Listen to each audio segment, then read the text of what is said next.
Hey students, I am Mitali Tillawala, your biology teacher, and welcome back to my channel Fearless Studies. So, as we have completed gametogenesis, that means how gametes are formed and the menstrual cycle. Okay, so after gametes are formed, it is necessary to fuse with each other. Okay, so male gamete and female gamete जब एक दूसरे के साथ fuse होगे तभी जाके fertilization होगा. Okay, so today our topic is all about the fertilization, and after fertilization, that fertilized ovum is implant in the wall of uterus. Okay, uterine cell line भी बोलते हैं उसको. तो उसमें जो implant होने की process है, it is also known as implantation. Okay, so हम fertilization and implantation के बारे में पढ़ेंगे आज. So here the first topic is during copulation, insemination will takes place. During copulation that means the sexual interaction. So during sexual interaction or sexual intercourse, insemination that means the release of semen or sperm from the from the male penis in the vagina of the female. Okay, so जब वो sperm release हो गए female के vagina में, that process is known as the insemination. As we have already know that sperm has a tail and it is use for motility of it. Okay, so that motile sperm is enter into vagina with enter into the vagina from the penis, and that swim through the cervix and uterus and finally reach to the junction of isthmus and ampulla, which is also known as the ampullary isthmic junction. जैसे हमने oviduct that means fallopian tube के बारे में पढ़ा. That fallopian tube is divided into 3 parts. Okay, first that is near to the ovary is the infundibulum, the middle portion is the ampulla, and the last portion that is near to uterus is the isthmus. So मैंने आपको पहले भी बताया है कि fertilization ampulla region में होता है. Okay, so here the specific is the junction of isthmus and ampulla. Okay, now there is one reason why all the sexual intercourse is not turned into pregnancy. Okay, तो ऐसा क्यों होता है? जैसे कि मैं आपको एक एग्जांपल देती हूँ. मेंस्ट्रुअल साइकिल आपको समझ में आया होगा. ओके, तो उस मेंस्ट्रुअल साइकिल में हमने बोला था the middle of the cycle that is the 14th day को ओव्यूलेशन होता है. That means the egg release होता है ओवरी में से ओविडक्ट में. ओके, तो 14th डे के पहले के जितने भी दिन हैं वहाँ पे तो एग प्रेजेंट ही नहीं है. ठीक है ना, एग प्रेजेंट नहीं है, बट स्टिल अगर वहाँ पे मेल गैमेट्स आ रहे हैं तो उसका तो फ्यूजन होगा नहीं. तो एट दैट टाइम वहाँ पे कोई फर्टिलाइजेशन नहीं होगा. So for fertilization sperm and egg that means the male gametes and female gametes are necessary to be present in the ampullary isthmic region. Okay, ampullary isthmic region में present होगे तभी जाके वहाँ पे प्रेगनेंसी हो पाएगी, तभी जाके वहाँ पे जाइगोट फॉर्मेशन हो पाएगा, फ्यूजन हो पाएगा. Okay, so first take a look of the structure of egg. Here you can see, मैंने आपको पहले भी बोला था कि जब भी ओवरी में से मतलब ओव्यूलेशन होगा तो at that time secondary oocyte release होगा. secondary oocyte, and together with secondary oocyte one polar body is there. So here you can see this is the polar body and this is the secondary oocyte. Secondary oocyte has a nucleus which contain the chromosome, that is the 23. Okay, haploid in nature. Here the zona pellucida, that means the outer cell wall, then after the cytoplasm, and the middle portion is the cell surface membrane, and between the zona pellucida and cell surface membrane then there is the perivitelline space. Okay, तो ये जो है actually structure है secondary oocyte का. और जो जब वो रिलीज़ होता है एग ओवरी में से, जब एग रिलीज़ होता है एट दैट टाइम थोड़े अमाउंट में फॉलिकल सेल्स जो होते हैं वो भी एग के आसपास अटैच हो जाते हैं. ओके, तो here is the structure of egg. Now look at this figure. This is the ovum. Here is the previtelline space. Okay, then after zona pellucida is there, and the surrounding cells are the follicle cell, and the innermost follicle cell is known as the corona radiata. That corona radiata are used for the nutrient. Okay, जैसे कि protein है egg को grow होने के लिए अगर कुछ चाहिए होगा तो at that time corona radiata are there. So next, fertilization. A sperm come in contact with zona pellucida of egg and change in membrane take place to make it impermeable to other additional sperms. अभी क्या होगा कि जैसे समझ लो यहाँ पे आपको तीन स्पर्म दिखाए हैं.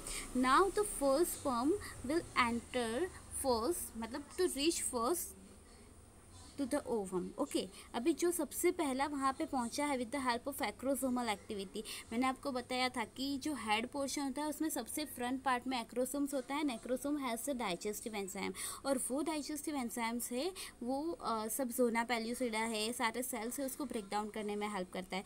तो जो स्पर्म सबसे पहले वहाँ पे पहुँचेगा डिग्रेड करके, वो क्या करेगा कि जो बाहर के सबसे बाहर का मेम्ब्रेन है ना, उसको बाकी के स्पर्म के लिए इम्परमेबल बनाएगा. तो उस कंडीशन ऐसा होना क्यों ज़रूरी है? क्योंकि सिर्फ एक ओवम और एक ही स्पर्म, मतलब सिर्फ और सिर्फ वन एंड ही फ्यूज़ हो पाए एंड फाइनली जो जाइगोट फॉर्म हो वो एक्चुअली बन जाए 2N.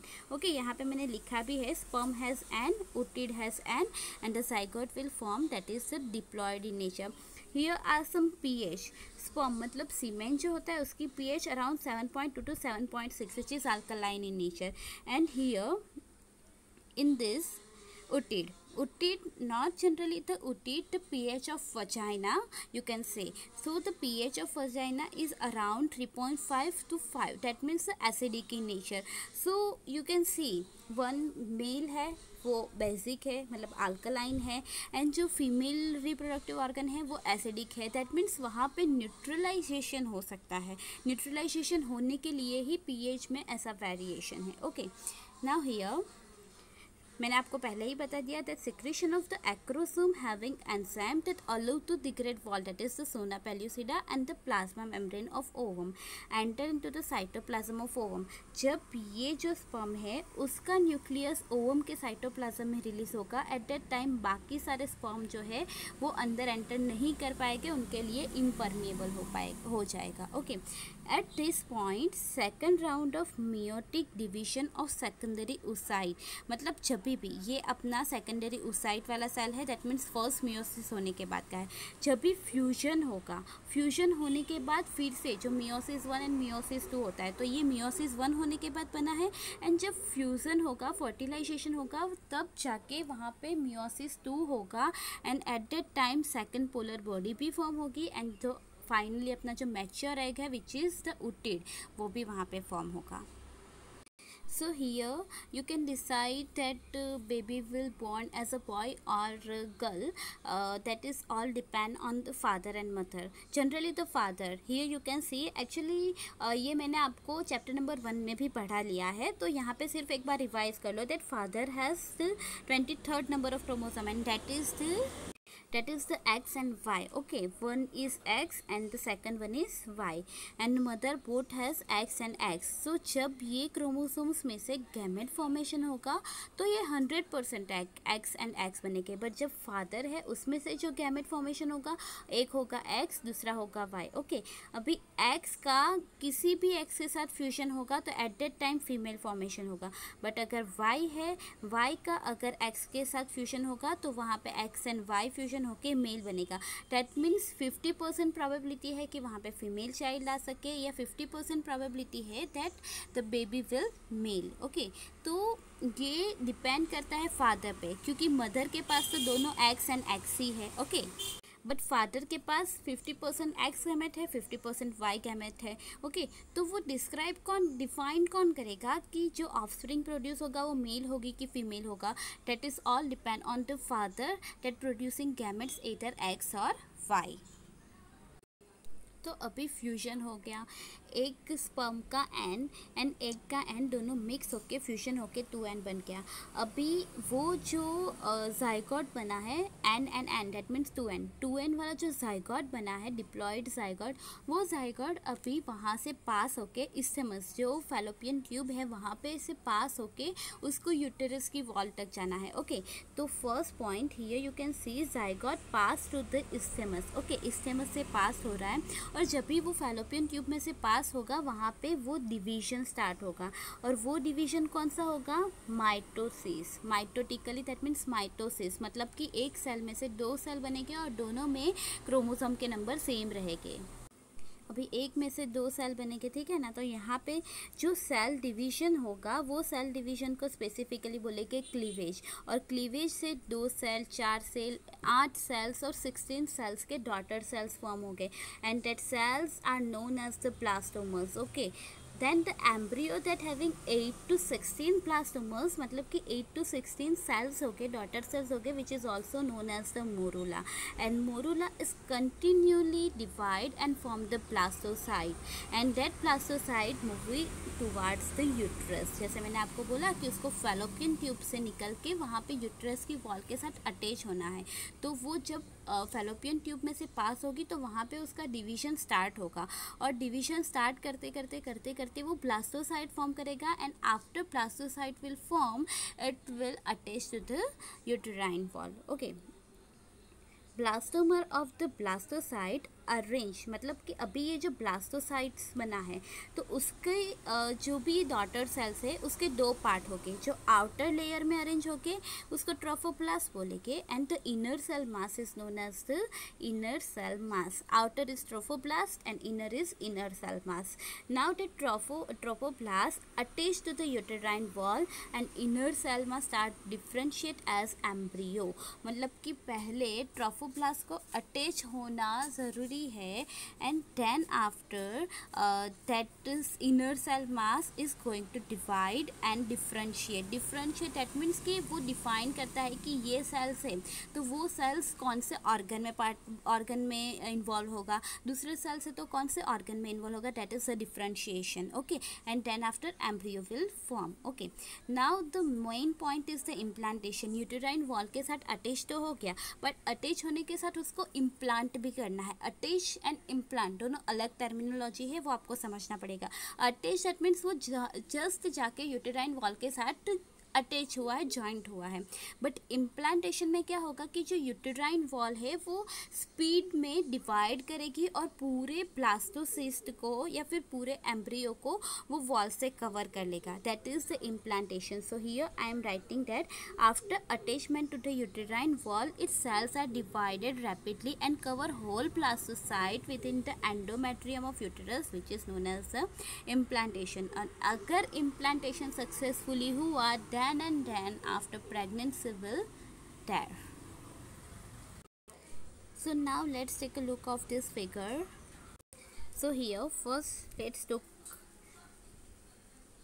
look at the ovary। okay, तो ovary में हमें सबसे पहले पता है कि यहाँ पे फर्स्ट 14th डे पे ओव्यूलेशन होगा, and that egg that is the secondary spermatocyte is released in the oviduct। okay, तो यहाँ पे आपको सेकेंडरी oocyte आपको यहाँ पे दिया है, तो यहाँ पे उसकी मैग्नीफाइंग इमेज है, देखो यहाँ पे that is a secondary oocyte and that is one polar body। okay, now it is moved toward the uterus through the fallopian tube। okay, तो जैसे जैसे आगे जाता है यहाँ पे फ्यूजन होना स्टार्ट होता है which is the isthmus ampullary junction.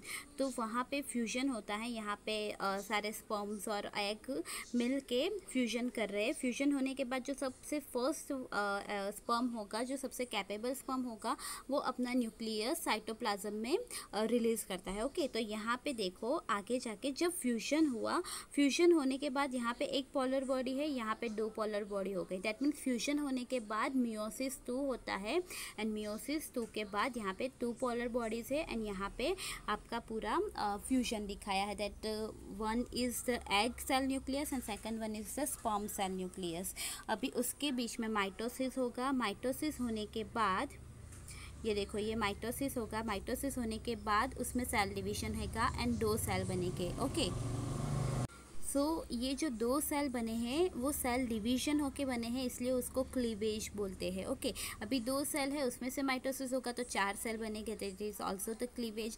4 cell है, उसमें से डिवाइड होके 8 सेल, 8 में से 16, 16 में से 32। ओके, तो वैसे डिवीजन होते होते, क्लीवेज होते होते उसमें से जब 8 to 16 सेल्स बनेंगे तो वहाँ पे वो मोरूला बनेगा, और मोरूला बनने के बाद फिर वो ब्लास्टोसाइट बनेगा, और ब्लास्टोसाइट में आउटर जो वॉल है उसको हम बोलते हैं ट्रोफोब्लास्ट एंड इनर जो होगा वो इनर सेल मास होगा।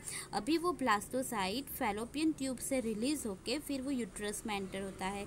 यूट्रस में देखो यहाँ पे दिखाया है, यूट्रस में ट्रोफोब्लास्ट जब यूट्राइन की वॉल के साथ अटैच होता है तो at that time inner cell mass are started to divide, और वो डिवाइड एंड डिफ्रेंशिएट होके फिर पूरा बेबी फीटस बनाएगा। ओके, बेबी बॉय या बेबी गर्ल, वो डिपेंड करता है कि कौन सा स्पर्म का न्यूक्लियस फ्यूज़ हुआ है। तो आपको ये अच्छे से समझ में आनी चाहिए। अगर ये अच्छे से समझ में आ गई तो इसका जो इन्फॉर्मेटरी पार्ट है वो भी आपको अच्छे से समझ में आ जाएगा। Next is pregnancy and the embryonic development. अभी फ्यूजन हो गया, फ्यूजन होने के बाद यूट्रस में इम्प्लांटेशन हो गया, इम्प्लांटेशन के बाद हमें पता चल गया कि प्रेगनेंसी सक्सेसफुली हो गई है। अभी वो प्रेगनेंसी टाइम हम बोलते हैं कि pregnancy duration in human being are 9 month, approximate 9 month. Okay, तो उसके अकॉर्डिंग यहाँ पे आपको डेज एंड वीक में दिया है दैट 266 डे और 280 days of the pregnancy days and about 40 weeks. Pregnancy के लिए 40 वीक्स लगते हैं या 266 से 280 डेज होते हैं। Okay, so after implantations finger like projection on trophoblast which is known as the chorionic villi. Okay, यहाँ पे सबसे पहले देख लो, हमने ये तो देख लिया कि ये यूटेराइन वॉल है, यूटेराइन वॉल के साथ अपना जो एम्ब्रियो है वो अटैच हो गया। अभी ये क्या करेगा कि जो भी यूटेराइन वॉल है वो पूरे जो फीटस है उसको अपने आप में कवर कर लेगा। तो जो स्ट्रक्चर बनेगा, जो सबसे बाहर का मेम्ब्रेन बनेगा उसको बोलते हैं कोरियन। ओके, जो सबसे ये अंदर वाला मेम्ब्रेन है उसको एमनियन बोलते हैं। कोरियन एंड एमनियन के बीच में जो स्पेस है उसको बोलते हैं एमनियोटिक सेक, एंड जो फ्लूइड फिल है उसको बोलते हैं एमनियोटिक फ्लूइड। अभी ये जो बेबी है वो बेबी ये प्लेसेंटा के साथ अटैच होता है, और वो प्लेसेंटा एंड बेबी के बीच में जो होता है उसको बोलते हैं अम्बिलिकल कोड। ओके, तो कभी भी कंफ्यूज मत होना कि अम्बिलिकल कोड एंड प्लेसेंटा एक है। Okay, placenta is a broad structure and it has a villi like structure which is also known as a chorionic villi, क्योंकि ये कोरियन जो है कोरियन में से एक्सटेंड होके ये विली बनी है, इसलिए उसको बोलते हैं chorionic villi. Okay, and that chorionic villi is use to supply oxygen and nutrient as well as discard carbon dioxide and excretory material from that developing embryo.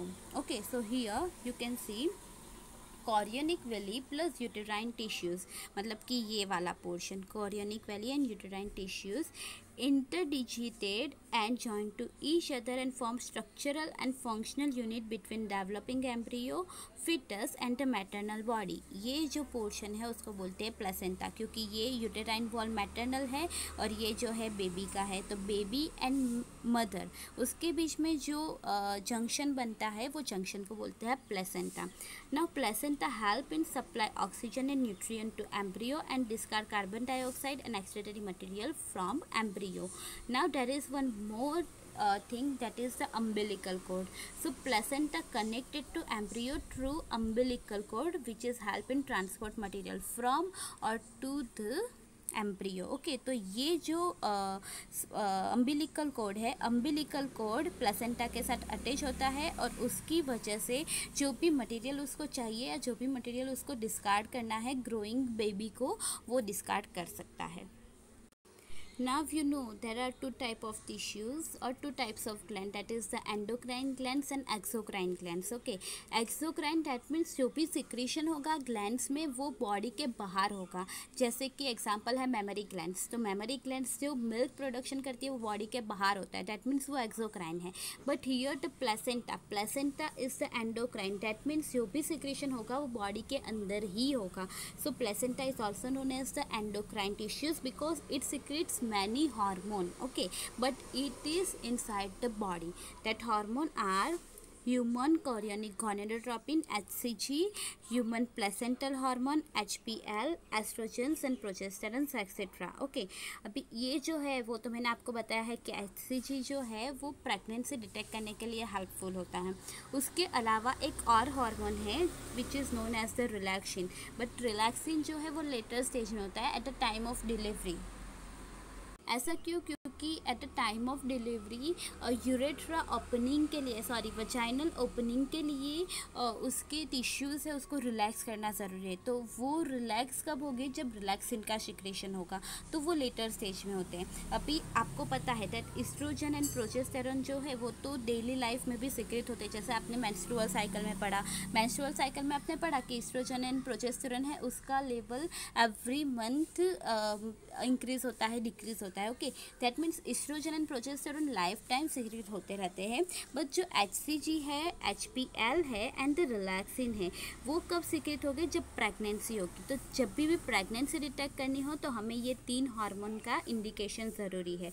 उसके अलावा है estrogen, progesterone, cortisol, prolactin and thyroxine, वो भी secret होते हैं। But जो normal life में secret होते हैं उससे कहीं ज़्यादा अमाउंट में मैटरनल के ब्लड में प्रेजेंट होते हैं। और वो क्यों ज़रूरी है? Because it support the growth of foetus, metabolic change in mother and maintenance of the pregnancy. Pregnancy को मेंटेन, एक बार प्रेगनेंसी हो गई दैट डजंट मीन कि आप अपने हिसाब से कुछ भी करो। प्रेगनेंसी को मेंटेन करने के लिए भी ये हार्मोन्स बहुत इंपॉर्टेंट रोल प्ले करते हैं। ओके, अभी मैंने आपको बोला था कि ट्रोफोब्लास्ट जैसे ही एंडोमेट्रियम के साथ अटैच होता है, at that time inner cell mass जो है वो डिफ्रेंशिएशन होने स्टार्ट लगता है। तो वो 3 लेयर्स बनाए, that is the ectoderm, mesoderm and endoderm. Ecto that means outer layer, meso that means middle layer and endo that means the inner layer. Okay, सबसे पहले एक्टोडर्म एंड एंडोडर्म्स फॉर्म होते हैं। After forming ectoderm and endoderm, mesoderms will form. Okay, one of the most important thing is endoderm. Endoderms जो होते हैं ना वो stem cells produce करते हैं, और वो स्टेम सेल्स जो है ना उसके पास इतनी कैपेबिलिटी है कि वो स्टेम सेल्स से पूरा टिश्यूज़ या ऑर्गन बना सकते हैं। अब एक्चुअली टिश्यूज़ और ऑर्गन बनाने के लिए तीनों के तीनों लेयर इंपॉर्टेंट रोल प्ले करते हैं। जैसे कि एक्टोडर्म्स है तो जो स्किन है वो सब बनाने के लिए एक्टोडर्म्स चाहिए। मेसोडर्म जो इनर पोर्शन है, मतलब कि मिडल पोर्शन बनाने के लिए चाहिए। और एंडोडर्म दैट मीन्स ऑर्गन के अंदर के साइड के भी जो सेल्स है वो बनाने के लिए चाहिए। वो बहुत डिटेल है, इतना डिस्कस करने की ज़रूरत नहीं है। बट एक चीज़ याद रखनी ज़रूरत, दैट इज़ द एंडोडर्म्स जो होते हैं उसके पास स्टेम सेल्स होते हैं, एंड स्टेम सेल्स जो है वो एक ही सेल्स में से पूरा टिश्यूज़ और ऑर्गन बनाने के लिए कैपेबल है। नाउ आपको तो पता ही कि ह्यूमन में 9 मंथ प्रेगनेंसी ड्यूरेशन होता है, बट सब एनिमल्स में या सब मैमल्स में 9 मंथ्स तो ऐसा ज़रूरी नहीं। जैसे कि एलिफेंट है तो एलिफेंट में 11 to 22 मंथ्स लगते हैं। डॉग्स है तो उसके 58 to 68 डेज़ है, एंड केट में भी 58 to 67 डेज़ है। आपको याद रखना है कि हर एक मैमल्स जो होते हैं उसमें ज़रूरी नहीं है कि एक ही जैसा टाइम ड्यूरेशन हो प्रेगनेंसी का। किसी में डेज़ में हो सकते हैं, किसी में मंथ्स में हो सकते हैं, किसी में ईयर्स में भी हो सकते हैं। That may very animals to animals. So here is one of the most important part of this unit is how month by month that embryo, that growing embryo will develop. Okay, so आपको यहाँ पे लिखा है कि first month में कितना development होगा, second, third, fourth इतने मंथ में कितना डेवलपमेंट होगा, वो सारी चीज़ आपको यहाँ पे ध्यान रखनी है। ओके, सो और एक और चीज़ कि ये जो है वो आपको MCQ के लिए भी बहुत इंपॉर्टेंट है। So after 1 month of pregnancy, okay 1 month मतलब कि 4 वीक 4 वीक, तो after 1 month of pregnancy heart form, सबसे पहले जो फॉर्म होता है that is the heart. Okay, and the heart beat is indicated और it is detected by the stethoscope. Okay, तो आपका एम्ब्रियो अच्छे से ग्रो हो रहा है या नहीं हो रहा है। ओके, तो वो सबसे पहले हार्ट और उसकी हार्ट बीट के ऊपर डिपेंड करता है। At the end of the second month limbs and digits are form. Limbs that means कि आपके जो हैंड है, लेग्स है, वो लिम्स फॉर्मेशन होना स्टार्ट करते हैं। Small buds are form. Buds मतलब कि छोटे छोटे वहाँ पे से निकल रहा है कुछ, पर अभी वो इतना डिफरेंट, इतना डिस्टिंक्ट फॉर्म नहीं हुआ। तो लिम एंड डिजिट्स मतलब कि आपकी जो फिंगर्स होती है that is the digits. Okay, तो लिम्स एंड डिजिट्स फॉर्म होना स्टार्ट होती है at the end of third month. Okay, that is the first trimesters. ये चीज़ याद रखनी है आपको। जब भी प्रेगनेंसी होती है तो वहाँ पे 3 ट्राइमेस्टर्स होते हैं। जो पहले 3 मंथ है उसको फर्स्ट ट्राइमेस्टर बोलते हैं, उसके बाद के 3 मंथ है उसको second trimester, and last 3 months are third trimester. So at the end of the first trimester, most of the organs, limbs, external genitalia etc. develop. limbs, यहाँ पे limbs develop होना start कर रहे थे, ठीक है, और at the end of third month limbs are completely developed, some organ systems are completely developed, and the external genitalia are also developed. So after the first trimesters, after the 3 months, you can easily decide the sex of the growing embryo, okay, because the external genitalia will develop completely. In fifth month में क्या होगा, you can feel the movement of foetus, हम बोलते हैं ना कि baby ने लात मारा है, okay, so you can feel it at the 5th month, and hair growth on head, 5th month में उसके हेड पे हेयर्स आना स्टार्ट हो जाएंगे. End of 24 weeks, that means second trimesters के एंड में पूरी बॉडी जो है वो हेयर्स से कवर हो जाएगी. दैट डजंट मीन कि बहुत सारे हेयर्स हो गए, इट्स जस्ट हम बोलते हैं रोंगटे, okay, that is the body cover with the hairs, and eyelids separated and eyelashes are formed. At the end of 9th month, हमें पता है कि अप्रोक्सीमेट जो भी प्रेगनेंसी ड्यूरेशन है ह्यूमन बीइंग में वो 9 मंथ है. तो eight the end of 9th month fully developed baby is grown and it is ready to deliver. Here is some information how monthly by monthly that embryo will develop. Okay, so first हमने बोला था at the end of first month. Okay, first month मतलब कि 4 week होते हैं, एक month में 4 week होते हैं. Okay, so at the end of fourth month के बाद में जो सेकंड महीना स्टार्ट होता है, that means fifth and six, हमने बोला था कि फर्स्ट हार्ट डेवलप होना स्टार्ट करेगा. ओके, सो यहाँ पे लिखा है your baby is roughly in the size of an ant. The baby's heart begins to beat and facial features develop such as the eyes and nose. eyes develop होगी but उसकी जो eyelids है अभी वो separate नहीं हुई है. arms with little fingers and legs are growing. मैंने बोला था कि second month है तो second month में आपके limbs and digits grow होना start करेंगे. So here you can show the connection between that inflammatory part and this figure. Okay, week 8 and 9 your baby can move all his limbs, has earlobes and eyelids that are fused shut. मैंने बोला था कि eyelids अभी तक खुली नहीं है, वो एक दूसरे के साथ जुड़ी हुई है. ओके, देन वीक 10 to 11 जबकि आपका ब्रेन का डेवलप होना स्टार्ट होता है और यहाँ पे आपका जो ऑर्गन सिस्टम है वो फुल्ली डेवलप हो चुका है. एंड हाँ, मैंने आपको बोला था कि eight the end of first trimesters external genitalia भी डेवलप हो चुके होते हैं. तो फर्स्ट ट्राइमेस्टर्स के बाद आप डिफाइन कर सकते हो कि आपका जो ग्रोइंग एम्ब्रियो है वो मेल है या फीमेल है by detecting the external genitalia.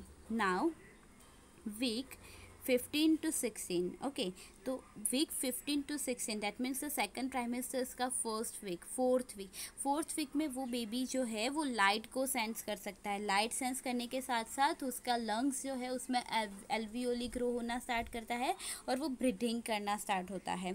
उसके बाद जो फिफ्थ वीक है, फिफ्थ मंथ है, मैंने आपको बोला था फिफ्थ मंथ में you can feel the movement of the baby. Okay, तो यहाँ पे लिखा है you will start to feel your baby kick and move around. Your baby can feel your dance or run and hearing is improving.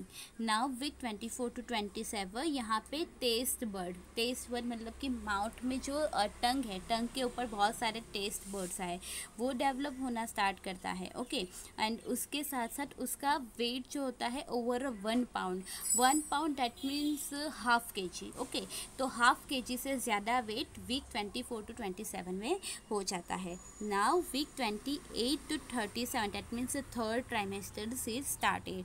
Third trimesters में जो first होगा वो क्या होगा कि उसका वेट जो है वो 3 पाउंड्स के आसपास हो जाएगा. दैट मीन्स 1.5 kg के आसपास हो जाएगा. And easily distinguish light and dark.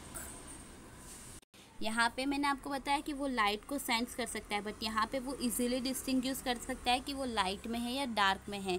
Week 37 to 39 वहाँ पे ऑलमोस्ट सारे ऑर्गन्स है या सारे जो लिम्स है सब ऑलमोस्ट डेवलप हो चुका होगा। एंड जो वीक 14 है, जो मैंने आपको बोला कि अप्रोक्सीमेट 40 वीक का अपना ये रहता है प्रेगनेंसी टाइम ड्यूरेशन। ओके, तो एग्जैक्टली एट वीक 40 बेबी जो है वो कम्प्लीटली डेवलप हो चुका है और अभी वो डिलीवर्ड होने के लिए रेडी है। So this is some extra information. It will help in NEET exam also. So please just go through this picture. Now आपको पता है गैमेट का फॉर्मेशन हमने कर लिया गैमेटोजेनेसिस से, उसके बाद उसका फ्यूजन कर लिया फर्टिलाइजेशन से, उसका इम्प्लांटेशन हो गया। इम्प्लांटेशन होने के बाद जो भी डेवलपमेंटल स्टेजेस है 9 मंथ के, वो डेवलपमेंटल स्टेजेस हो गए प्रेगनेंसी के। अब प्रेगनेंसी के 9 मंथ पहुंचने के बाद या उस 9 मंथ तक पहुंचने तक अभी नेक्स्ट स्टेज होगा, that is the parturition. Okay, parturition that means the delivery of process to deliver the baby. Okay, simple, the process to deliver baby को डिलीवरी करने की जो प्रोसेस है that is the parturition. And baby delivered हो गया, but उसको nutrient चाहिए, तो न्यूट्रिएंट कैसे मिलेगा? The process to give a nutrient to growing baby, that is the lactation. Okay, so first point here is that gestation period, जो 9 month की pregnancy होती है वो 9 मंथ की प्रेगनेंसी टाइम ड्यूरेशन को gestation periods भी बोलते हैं, वो आपको याद रखना है।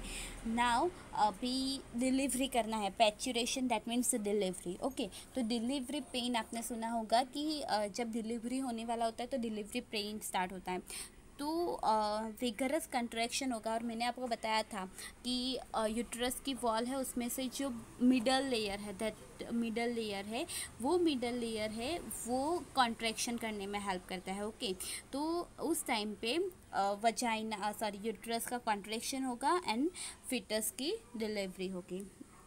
So process of baby delivery is a parturition, and this process is a neuroendocrine mechanism. Neuro that means related to nerves, and endocrine that means some glands that secrete it material or it chemicals inside of the body. Okay, so first process is the fetal ejection reflex। तो इसमें क्या होगा कि foetus जो है वो signal send करेगा mother को, और foetus not only foetus and placenta दोनों सिग्नल सेंड करेंगे मदर को कि यूटेराइन वॉल को कॉन्ट्रैक्ट करना है। तो एट दैट टाइम थोड़ा सा माइल्ड कॉन्ट्रैक्शन होगा। ओके, उसके बाद जो कॉन्ट्रैक्शन स्टार्ट होगा वो होगा ऑक्सीटोसिन के साथ। तो ऑक्सीटोसिन जो जनरली है वो मदर के पिट्यूटरी मतलब मैटरनल पिट्यूटरी है, वहाँ से ऑक्सीटोसिन का सिक्रेशन होना स्टार्ट करेगा।